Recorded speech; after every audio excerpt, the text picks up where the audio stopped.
In Iraq, there is also political chaos and confrontation. Can the torn fabric of Iraq be knit back together? I spoke to Sar-hang Hama-saeed. He's the senior program officer at the United States Institute of Peace. We asked him whether the aid of 300 U.S. advisors on the ground will change matters in the country. The mission for the time being is to understand the situation, assess the capability of the Iraqi army and help them regroup. But I'm not sure if they have their mission has reached to a stage where they can provide assistance and fight back at this moment. Okay, do you think this is demoralizing them in some way? Because it seems like the Iraqi government has over the last 24 to 48 hours had sort of this uprising in this moment that said, we're not going to take this. I mean, it was anticipated that as the ISIL would get closer to Baghdad, they will face more resistance from the Iraqi army, and they have held their ground. But it's early to see if the momentum that the Iraqi army seems to have established today and yesterday will be sustained. And I suspect that there will be a prolonged battle that will have back and forth in the different cities as well. We're hearing different reports that Tikrit is virtually a ghost town right now. And some are saying that the Iraqi forces are really making headway there. Others say not yet. How long will it take for this to play out?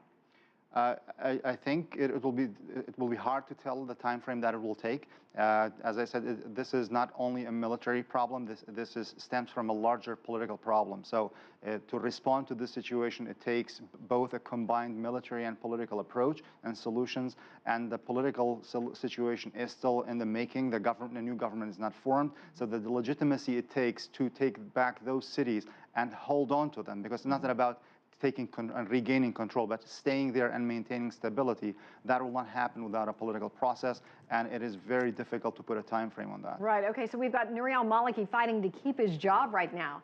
And what is his job over the next week or so to bring in the Sunnis and the Kurds and the Shias and try to get them all on board? How difficult of a task is this going to be for him? It is very difficult because his political opponents, whether in the Kurds or the Sunnis and even the Shias, have lost trust in him, and it was very difficult for them to work with him. So they have been trying. There was an attempt of vote of no confidence a couple of years ago that didn't work out. They were hoping that the elections will bring that change. It will be very difficult for the prime minister to work and convince his political opponents that he's trustworthy and he will be able to turn the situation around. So he has a difficult task in two fronts. A, staying as a prime minister, and second, turning the situation on the ground against ISIL. Do you think he can do it? It is very hard. It is very hard, and it is hard to tell. So far, all the Iraqi leaders who are speaking out, they want an alternative to Prime Minister Maliki.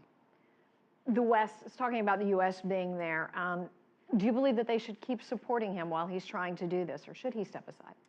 I think the United States and other countries are more thinking the Iraqi government and the Iraqi security forces rather than the personality of the prime minister, because the situation is unraveling very quickly, and it has drawn already, as we have seen, other actors, the Syrian airplanes hitting targets inside Iraq. So that's why the United States and others are trying hard to work with whoever is in power at the moment. So it is not any action to support the Iraqi government does not mean support for the prime minister as a person. I see. Sar-hang Hama-saeed, thank you so much for coming in. We really appreciate your time and your insight.